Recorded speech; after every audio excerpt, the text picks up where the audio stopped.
Guys and girls, I'm back at Into Moto in Warrington and I've got another bike for you. What I'm more happy about is that blue sky.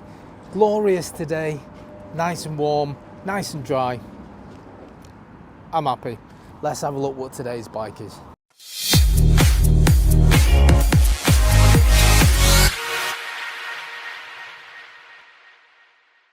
Well, I'm in my happy place. I am. It's another cruiser.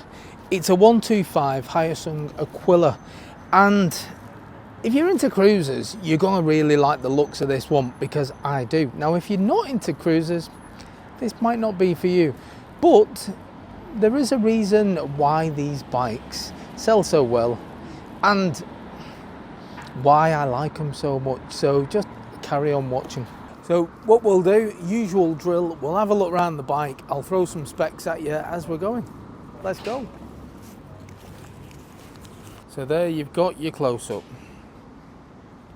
What I like in particular is the bikes themselves are very large.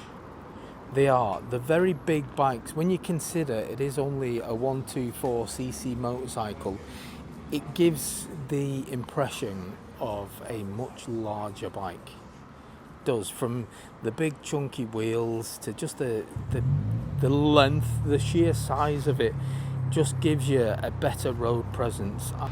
You can see it's on its side stand currently, but there is a center stand, which is always good when it comes to storage.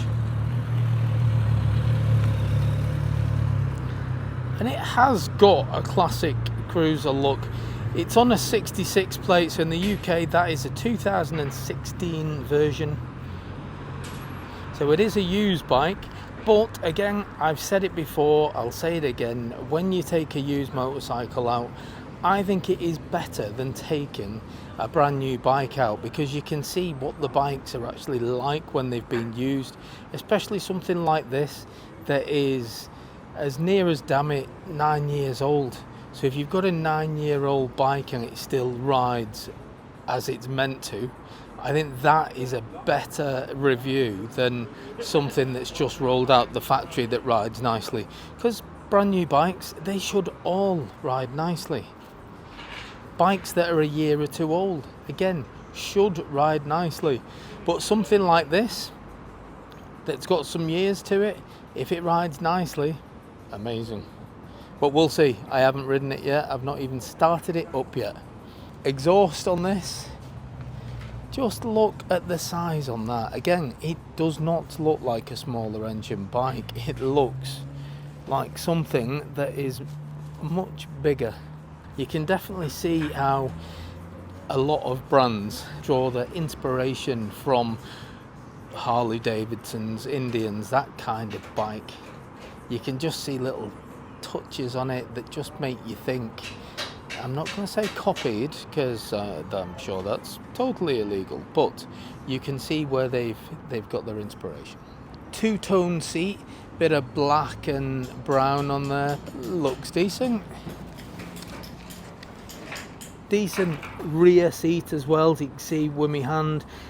That is quite a big seat for a cruiser. It's certainly bigger than a lot of bikes I've been on recently, the rear seat.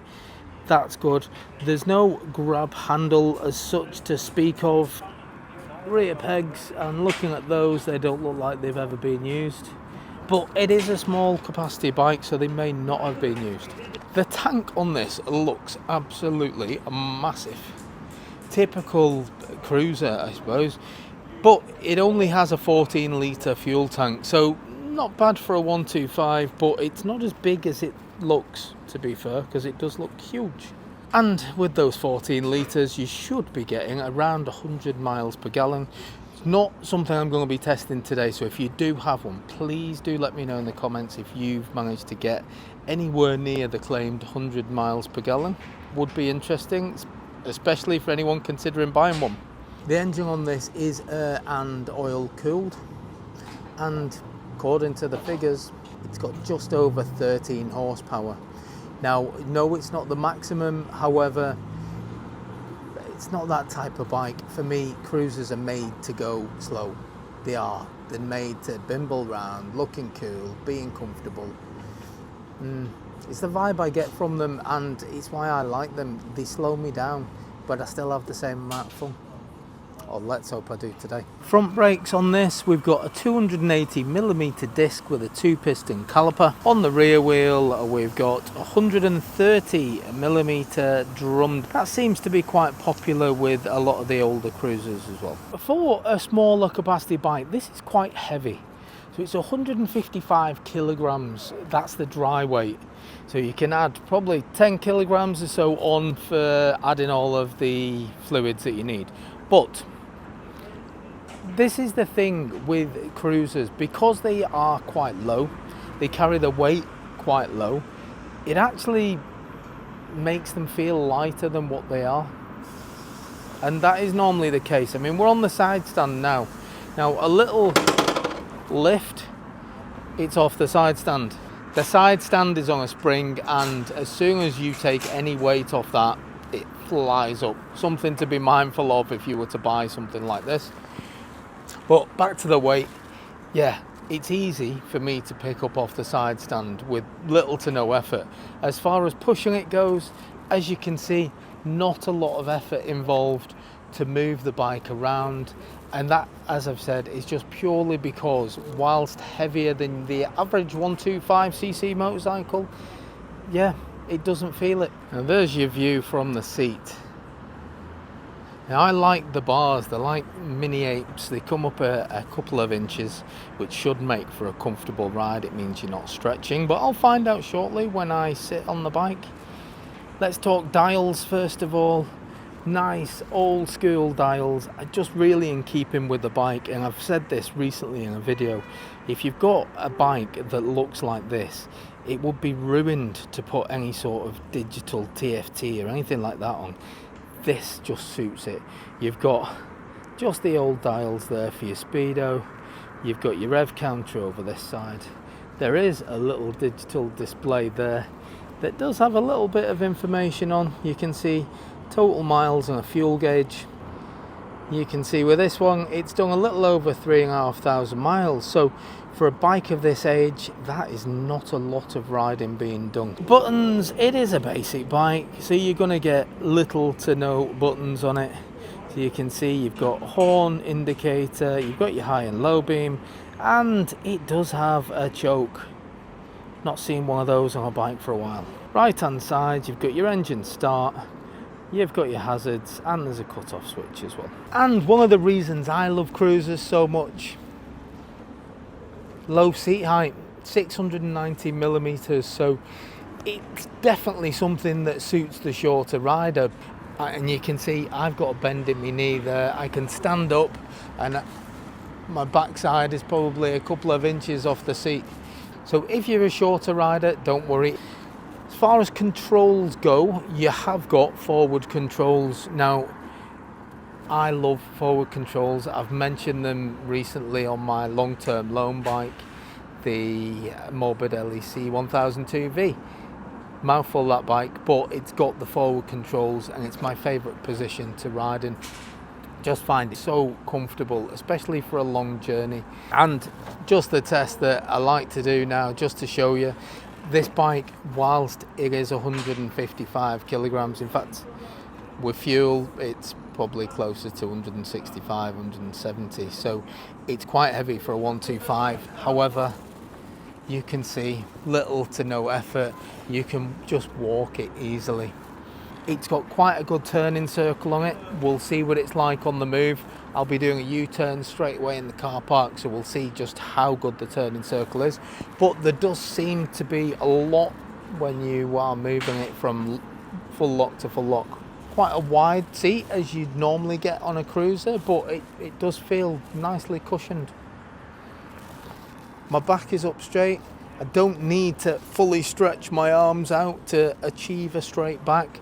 Got a little bend in the elbow as well, which is always good because it means you're not going to suffer from the aches and pains. Or I personally don't. When I've got a riding position like this, it's kind of my go-to happy place. Back up, not stretching. yeah, it feels like a nice place to be.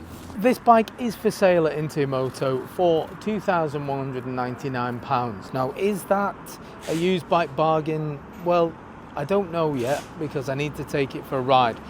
Looks wise, it does it for me, but I am a big fan of cruisers. I know there's a lot of people that aren't. I've spoke to people in the workshops today and in the sales team that have said they're not really big cruiser fans, so it's not for them. But for me, I just like the looks of it. Yeah, I just have to see if it rides as good as it looks, and I really hope it does. Gonna grab my helmet, grab my gloves, and we're going for a ride. Make the most of this gorgeous sunshine. Come on. It is lovely today. It's 18 degrees, which for the UK in March is bloody warm. That does flick up so quickly, you've got to watch yourself with that.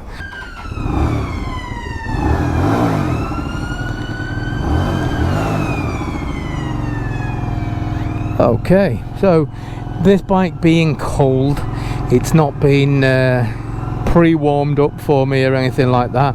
I've just had to use the choke, old school, so I'll leave that on for a bit till it gets warm. But sound wise, yeah, it sounds like a 125. Considering the exhaust, I thought it was going to be a little bit more beefy than what it is, but you know, it's a 125, so if it sounds like one, I'm not overly disappointed. It doesn't sound hideous anyway, like a big exhaust could do, like I've been on some that sound awful. Anyway, let's do the first test, which is a full lock U-turn. Now I'm going to see how good the full lock is, and looking at it, you know, I don't think it's as good as I thought it was going to be, because the amount of turn there, yeah, I mean, it's not bad, but it's certainly nothing like the scooters and things that I've been on, where, yeah, you can literally turn on a 2p. Let's go and give this bike a run, shall we? Cobble test. Yes. Now this is a selling point for me. On the cobbles, absolutely no bumps coming through my backside at all. The suspension and the cushioning from the seat has just made that really comfortable. What I am noticing is a little bit of vibration through the foot pegs, and mainly because I kept it in first gear to do the cobbles quite slowly, but in first gear, yeah, you do notice a little bit of vibrations, but get it into second gear, vibrations disappear. So I'm guessing at high revs it's just going to be doing that kind of behaviour.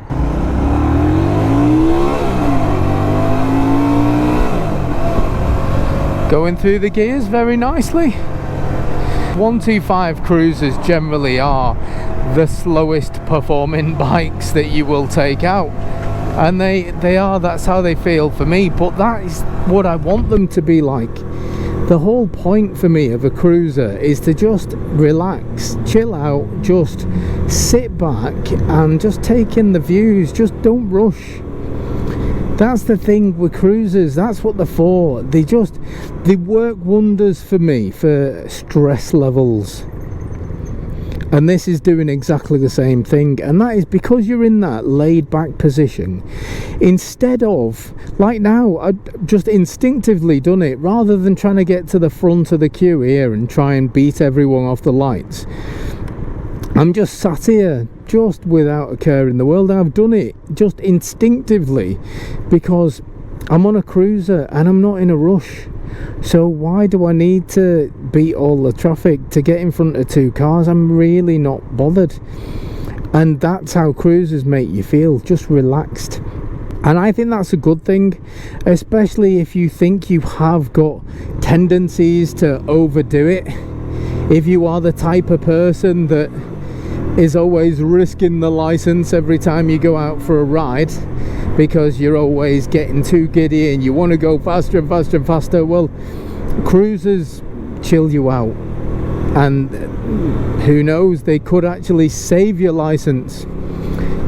even if not this one, just a bigger version of one. Like that long-term bike I've got at the minute is a 1000cc cruiser. It will break speed limits and then some, but because of the type of bike it is, it doesn't have me trying to overtake everything in front of me. It doesn't have me just being silly. It has me enjoying the moment of being sat there comfortable.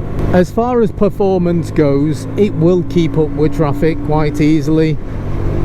40 miles an hour now. Just for reference, the speedo that I pointed at during the walk round, it's got kilometers on the outside, miles per hour on the inside. So no, I am not doing 70 miles an hour. It's in kilometers, that, but it is getting to 40 mile an hour quick enough and in comfort, and that's what you want. Let's try it on this little bend. Yeah, it's a pleasant bike around the bends. You just waft around. It's not like a sports bike where you're leaning into the bend or anything, but you just waft from one side to the other. Now this is bad traffic.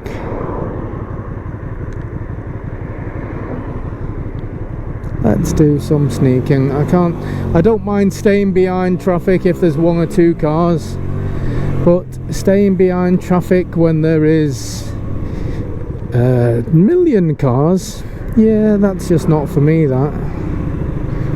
Let's make progress. And it's alright for that, considering it's a bigger bike, it's a larger presence on the road. You've still got plenty of sneaking power with it. Still, just on an average size UK road like this, still enough space to get past on the bike. And then let's sneak past all of these cars. Easy peasy. Loads of sneaking, but I like it. As a little commuter, it's not bad, you know. What a lovely day for a ride though. Look at all these trees. Still haven't got the leaves yet. Still in the middle of, well, coming towards the end of winter. But 18 degrees coming towards the end of winter. I'm not complaining. That is it's a very good thing. And I'm not going to, in fact, no, I will bore you with weather chat. It's the weird thing with the UK is we're in March now, it's 18 degrees, but that doesn't mean it won't snow in April, because it's done that before. So it's good to make the most of it. Make the most of having a bit of sunshine and getting out there on the bike. Oh, what I will actually just say, and this is for everyone who's thinking about getting a bike, who's got a bike, looking for a new bike. If you've had 6 months of not riding your bike and you've left it garaged over the winter, please be careful when you go out riding, because yesterday there was, just local to me, I'm talking around the Wigan, Warrington area, there was 3 fatal crashes with people on motorcycles. 3. That's quite a lot for one day, especially in just one area, such as like where I am between Wigan and Warrington. So yeah, just be careful out there. If you've not ridden for a while, just take it nice and easy, because you don't want to be another statistic. Could it be that they're just riding a little bit too excitedly? Who knows, but it's a loss of life that didn't need to happen. So yeah, just take it easy out there. Everyone wants to see you come home after a ride, me included. Going back to this bike, it's the good thing about a cruiser is that they do slow you down. So when it comes to coming towards a red light, if I use that example, you're not going to try and beat it. You're not in a rush to beat it. You just kind of, you're going where you're going, but you're not trying to do it at any silly speeds. We're doing same speed as the car in front, just doing normal road speeds. on something else, on a sports bike, would I be looking to get past that car? Probably, because you're already in that like prone position, you're in a race mode, you're in a I've got to get past it, you're like pushing forwards and trying to go and go and go. You don't do that with a cruiser. You don't. I know a lot of people can ride cruisers quickly, yeah, of course they can, but just generally for me, my whole riding attitude changes on a cruiser to just a more laid back approach. Especially having this long-term loaner bike at the moment, it's making me want another cruiser because I've just missed that laid back riding style. I really do. Actually, the more I ride that other bike, the more I want a bike like that. So yeah, we'll have to see how that goes, see if I can get over that over the next couple of weeks. But at the minute, yeah, it's just riding this again today has just made me think. I think Into Moto were trying to do a sales pitch on me, giving me cruisers to go out with while I'm already in the I'm loving cruisers part of my life. Damn them. Anyway, no, thank you to them for letting me take them out, but I know what you're doing. I know what you're doing, trying to get me on one of their cruisers. But it's working because I'm loving them. Back to this one in particular. So as a 125 bike to ride around on, it's pretty cool. It's something different, isn't it? Because there's not a lot of 125 cruisers to choose from. If you go out and you're looking for like a naked sports bike, there are just what seems like hundreds in the shops. There's loads to choose from. But if you want a 125 cruiser in the UK, the market is significantly smaller. You've got the Keyway bikes, you've got the Zontes. The Zontes cruiser's fairly decent. There's this Hyosung. There is I'm trying to think, what else is there? There isn't a lot. There's probably like a handful. Certainly in the UK, the Japanese brands, they don't tend to send any over anymore. We don't get a Suzuki, Yamaha or Kawasaki or anything like that. We don't get any of those. If they even do them in other countries, I don't know, but in the UK we don't get them. The focus is on the naked sports and the sports and maybe the classics as well. But as far as these go, yeah, you've not got a lot to choose from. And this has actually made me realise just again how much I love cruisers, but also how you can go and get one for a little over £2,000 and be perfectly happy and enjoy riding around a town centre on a bike without rushing, just feeling comfortable but feeling pretty cool as well.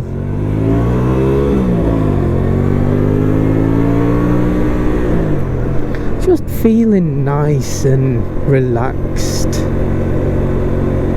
It's not the fastest bike in the world, no. I'd say as far as 125s go, it's going to be average at best. Maybe even slower than average if I'm brutally honest, but that is normal for a cruiser. I mean, to get a cruiser that's average is good, because bear in mind it's a heavy 125 bike and the weight does matter. So it's not the quickest bike, but it's not something that I look for in a cruiser anyway. I look that it can do normal road speeds, it can do that, it can get to 40-50 mile an hour with no issues. The alleged top speed, it says it will do 65 miles an hour. So if you've got one, I would love to hear from you. Let me know what you've had out of one, because yeah, if it does 60 mile an hour, then that's brilliant, because that's all you need out of a 125. That's the benchmark for me, but it says it'll do 65. So let me know if you've got one. I've not got an opportunity to do it today, just purely because the roads are so busy locally, especially the local national speed limit roads. They're just too busy. I've been on a couple of them, and yeah, 50 mile an hour is all you're going to get. It's just around that time where everybody's finishing work. Damn them. But coming back in, yeah, I've got to say I've had a lovely ride. It's been comfortable, it's been really, really pleasant, and I've enjoyed it. And for the sake of £2,199, yeah, it's actually a really, really nice option. Now, you've got to decide with something like this. Do you want a cruiser? You've got to look at the competition. Now, I can see one right outside the shop over there, Keyway Superlight. And if you look at those bikes, they come fully kitted with the panniers and the top box, like a little leather makeup, and do you know what, the bike itself looks good, very much like this, where it looks bigger than your average 125. Similar kind of riding style, very similar on price. That's for a brand new one, which I just think is phenomenal. This is a little over 2, so it sits in very similar to the Superlight. So for me, it's a very tough choice between something like this and a Superlight, because, well, you could get a brand new Superlight, or you can get a hardly used Hyosung Aquila. So what would you buy?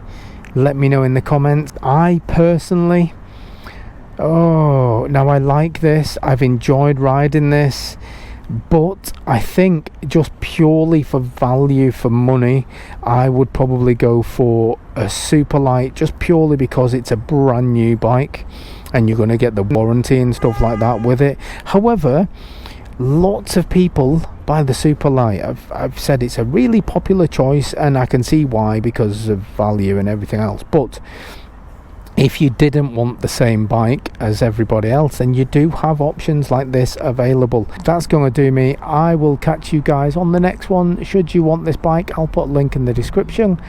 I thank you very much. Laters.